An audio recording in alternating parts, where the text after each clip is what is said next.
Recently, the U.S. immigration system has been under criticism from both liberal and conservative sides. Quote, why are we having all these people from whole countries come here, the president said today at the White House. In the past decade, the U.S. has seen major changes to its immigration policies. Many of these changes are in the form of executive orders. All this debate over the issue may leave one wondering, how does the U.S. immigration system work? Why is it such a complex issue? And why are recent changes such a big deal? The United States, comparatively worldwide, has probably one of the most complicated and most difficult immigration systems. The last comprehensive bill that really governs how our immigration system is from the 1960s, and it's called the Immigration and Nationality Act, or in short, the INA. And it's really a big book about all our immigration laws. To come to the United States and to be able to live and work here, you must fit into one of the categories. Best way to understand immigration in America and how our laws function here and kind of how it sets us apart from a lot of other countries is we really value family, and so many people who migrate to the United States come through family connections. If someone whom you are related to, who's an immediate family member, has a green card or is a United States citizen, then you're able to immigrate here. The president has proposed switching from a family-based immigration system to a skill-based immigration system. We're calling for Congress to end chain migration and to end the visa lottery system and replace it with a merit-based system of immigration.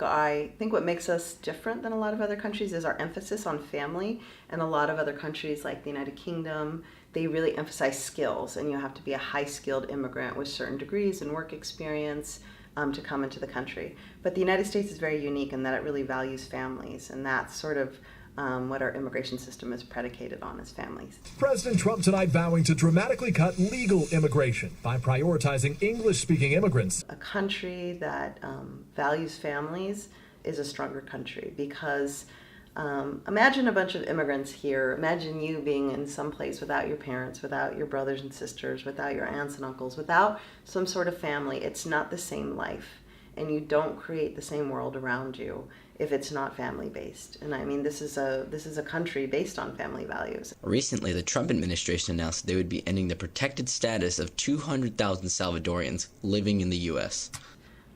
What this administration will likely do is add 1 million people to the rolls of undocumented people. This is unprecedented. No administration has ever affirmatively added people to the rolls of the undocumented. So it's sort of a devastating blow to those communities because many of them have lived in this country for 10, 20 years with work papers, with authorization to be here. That's being stripped away.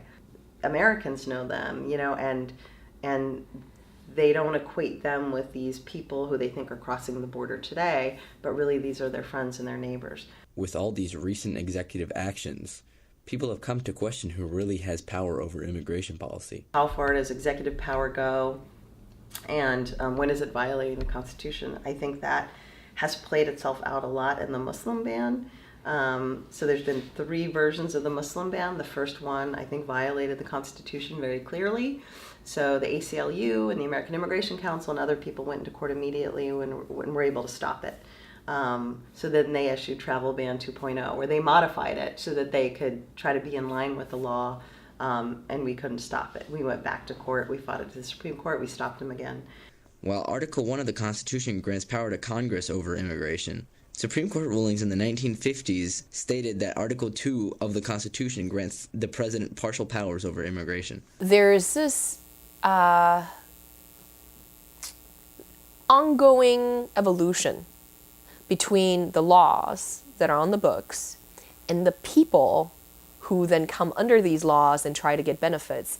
And when they either succeed or fail, and they go to the court system, usually when they fail, when they go to the court system, new laws through the courts, case law is being made, right?